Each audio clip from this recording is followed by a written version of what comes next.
people talk about Silicon Valley, and they talk about Silicon Alps, and they talk about replicating Silicon Valley. Can Silicon Valley be replicated, and can it be replicated in a place like Turkey? I think, I mean, I don't think it's the right question to ask. I think, okay. I mean, no, not for you, sorry. How dare you do that, Elvira? No, I mean, no, for people to. I mean, we don't have to replicate Silicon Valley. I think there's an ecosystem that's growing here. I mean, we don't have to have the same types of companies and everything with Silicon Valley. And I think Startup Turkey is a good beginning, and it's going really well. And we will have a vibrant startup community here as well. It doesn't have to be like Silicon Valley. It doesn't have to be stuck in a certain geography, or it doesn't have to be stuck in this university techno parks, what they call. It doesn't have to be that much supported by the government. I mean, I think ecosystems, they all have their own characteristics, and more and more entrepreneurs, successful entrepreneurs, role models come. We will see the ecosystem growing itself, and it will get its own name. I don't know. People will start copying it. By the way, it was a great question, Elvira. You asked a wonderful question. I wanted to add one thing. I think the role of academia is very, very critical. So I don't know if you can replicate the Valley, but you can certainly follow their success. Silicon Valley wouldn't be here if Stanford wasn't there. Today, 5% of Google employees are Stanford graduates.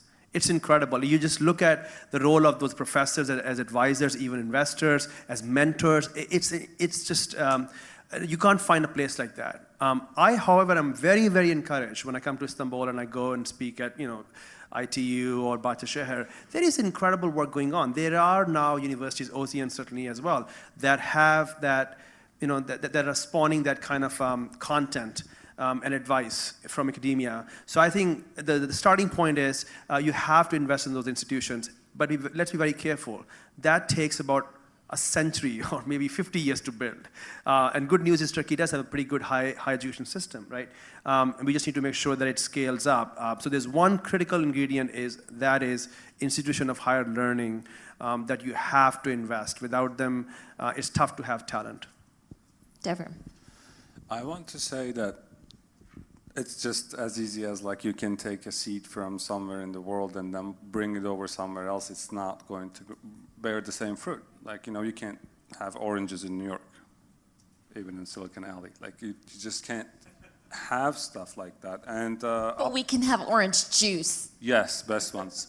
The thing is, Abdullah Gül came, Turkish president, came to Silicon Valley, and then he said something really nice. He said, "We don't want you guys to come back." I really like that. He's like, do it over here.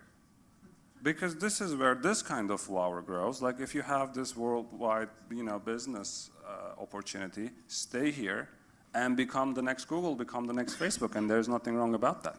And I don't think this replication is a good thing, per se. Like I see also like about, again, the cloning stuff. When you clone something, it is the same thing. Can it be cloned here, even if it's a great business over there? Can it be a great business over here? You have a different climate here. You have a different set of people there. You have a different mindset. Like if a food recommendation engine, we have 90% kebab shops here. Like we don't have sushi and Ethiopian and the Peruvian and all those cuisines that you have in New York. So in that case, I think that we can follow their success, and I think we have to calibrate what we want to do in Turkey. I don't believe Turkish future lies in number of startups. This is my personal opinion. We have to do great stuff, and just like 1, 2, or 3. Like we have to create these things without replicating whatever is in San Francisco, and we can do it in Turkey. I know people personally who are technically capable of creating the next product that the whole world can use. And those 3 guys can create something, and you will name it after. And that's a very important distinction too.